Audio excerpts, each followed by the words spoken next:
Bonjour à toutes et à tous, je suis ravi de vous retrouver pour ce nouveau numéro d'Alternative Voyage. Nous sommes au Japon, dans le village d'Obuse, situé dans la région de Nagano. C'est dans les montagnes que je vais vous emmener à la découverte de plusieurs initiatives de développement durable. Suivez-moi.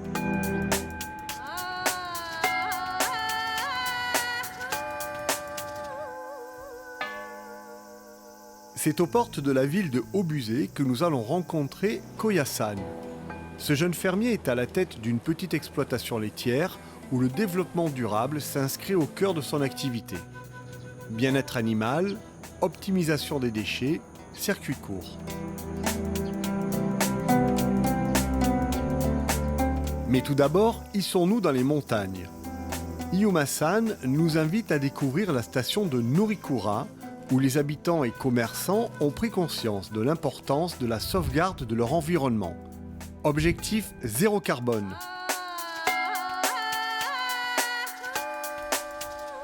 Rencontrer un invité dans la forêt, c'est bien, mais là, j'avoue, je me sens un petit peu seul, même si c'est joli.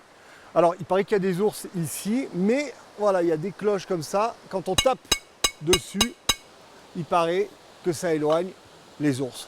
Je croise les doigts en tout cas. Allez.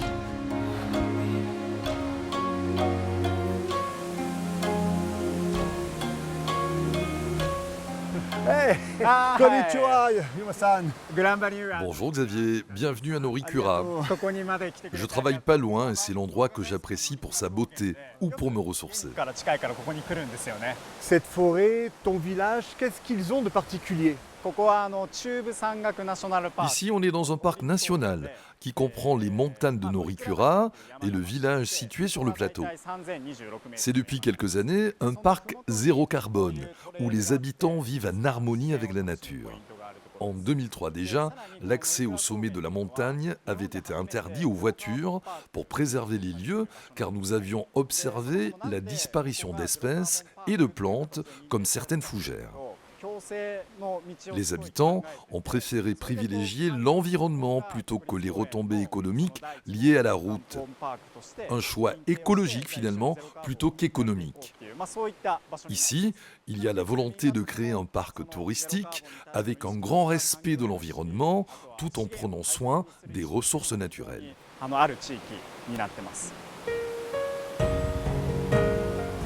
Je vais te montrer concrètement les initiatives qui sont faites dans le plateau de Norikura pour en faire une zone de développement durable. Allons-y. Ok, on y va.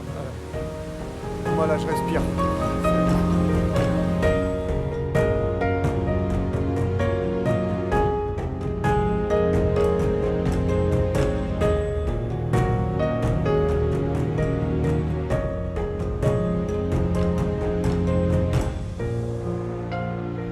Alors, Yuma, où est-ce qu'on est ici ?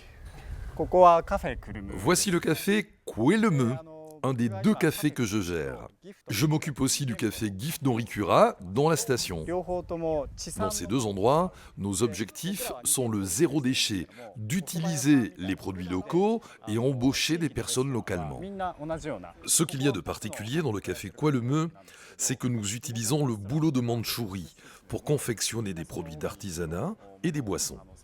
Nos 2 cafés sont dans une démarche éco-responsable, mais en fait, tous les restaurants de la station utilisent des ingrédients bio et locaux. Pour les soba, qui sont la spécialité de Matsumoto, ils utilisent du sarrasin bio cultivé localement. Idem pour les légumes qui sont utilisés pour les tempura. Je crois que tu as quelqu'un à me présenter.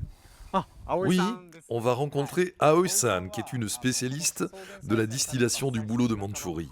Elle est en train de tailler cette espèce invasive. Ok, on y va ? Allez, go.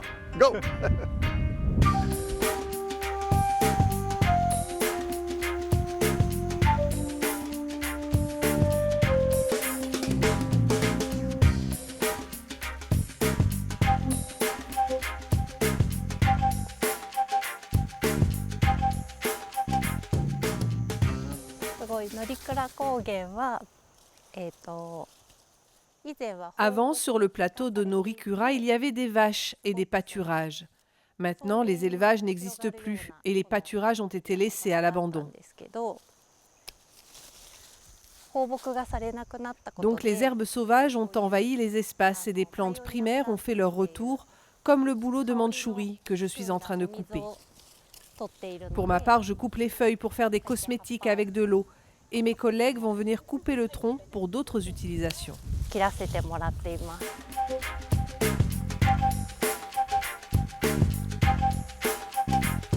Les efforts réalisés dans cette station afin d'atteindre l'objectif zéro carbone et changer certains modèles économiques peuvent servir d'exemple pour d'autres sites au Japon ou ailleurs.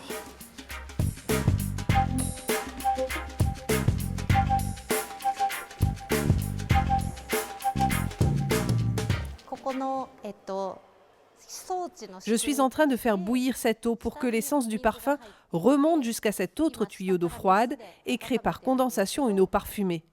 On fait deux choses avec cette eau distillée. On va la mélanger avec d'autres eaux de plantes du parc pour en faire des produits de beauté. Mais on peut aussi la servir à notre bar comme boisson mélangée à de l'eau pétillante.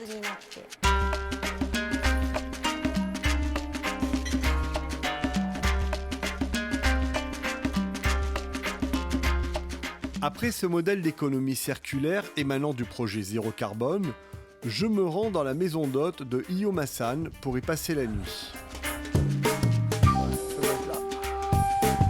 Guest House Raicho. Alors, rebonjour. Rebonjour dans ma guest house. Ça a l'air superbe, hein, vraiment. Cet établissement s'inscrit dans le concept du parc zéro carbone. Il y a une attention particulière qui est portée sur la consommation énergétique. Ce bâtiment est chauffé à l'énergie solaire et avec un poêle à bois. On fait très attention à gérer nos ressources, comment on les utilise et ce qu'on en fait. Du coup, on a mis en place un système de tri très précis qui n'existe qu'ici. Après cette bonne journée, je te propose d'aller te reposer dans un onsen, un bain japonais typique. Mais n'oublie pas, c'est tout nu. J'ai compris, je me mets tout nu. Bon, bah allez, je vais tester le bain japonais. Arigato gozaimasu. Profite bien de ton séjour ici. Le onsen, ce sont les bains japonais, des bains de source chaude naturelle, voilà, à plus de 40 degrés. Là, c'est superbe. Bah, écoute, ce soir, je vais pouvoir bien me détendre. Ah, bah écoute, je vais me mettre tout nu, mais on coupe la caméra.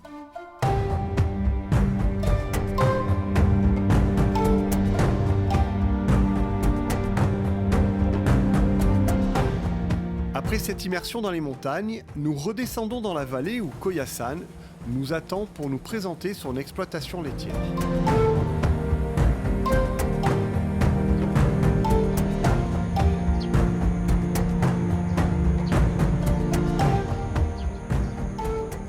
Koya, dans un pays qui est plutôt réputé pour ses grosses exploitations, qu'est-ce qui a fait que toi, tu installes une petite ferme ici ? Je voulais créer une ferme avec des vaches au milieu de ces montagnes proches de la ville où j'ai grandi, au Buzet. En fait, il y a quelques années, je suis parti 1 an en Nouvelle-Zélande étudier les élevages bovins. Je me suis rendu compte que tout proche d'Auckland, qui est une ville moderne et bien conservée, il y avait des vaches qui vivaient en harmonie dans des paysages naturels. J'ai donc voulu recréer ce paysage de pâturage que l'on peut voir en Suisse ou dans d'autres pays, car il avait disparu du Japon.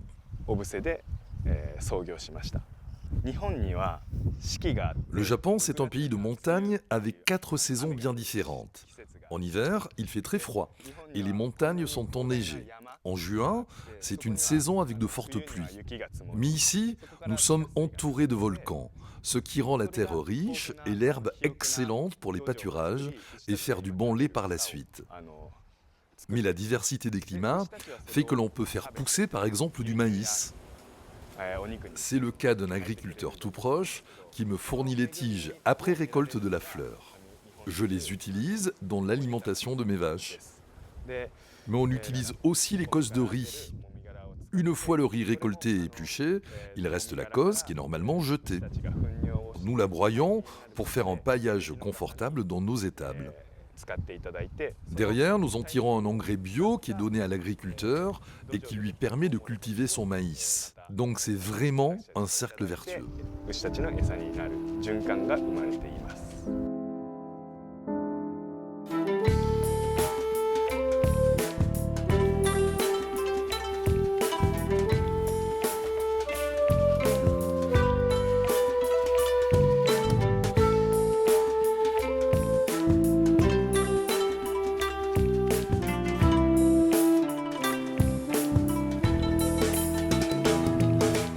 Tu as 35 ans, tu as 3 enfants. Qu'est-ce que tu aimerais leur transmettre ou plus globalement, qu'est-ce que tu aimerais transmettre aux jeunes générations? Il m'arrive d'être appelé par des écoles ou même par des familles qui veulent voir comment fonctionne l'activité de traite. J'aimerais transmettre à tous qu'on peut faire une agriculture plus saine tout en travaillant de façon raisonnée pour donner envie aux jeunes de devenir aussi agriculteurs. Ce que j'aime montrer aussi, c'est la transformation du lait en glace avec notre magasin que nous avons en plus de notre exploitation. Cela montre aux enfants que l'on peut faire des choses originales et sympas. Tu me disais que tu avais ouvert un café. Moi, je suis très gourmand. J'aimerais bien aller goûter tes produits.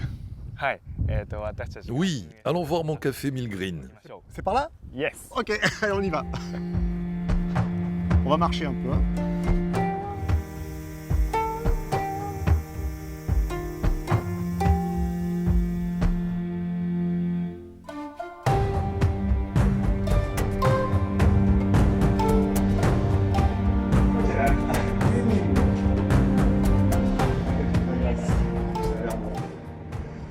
Merci. Merci. Arigato gozaimasu. Sayonara. Et au revoir. C'est déjà la fin de notre voyage au Japon. J'aurai le plaisir de vous retrouver bientôt pour d'autres rencontres, d'autres initiatives de développement durable à travers la planète.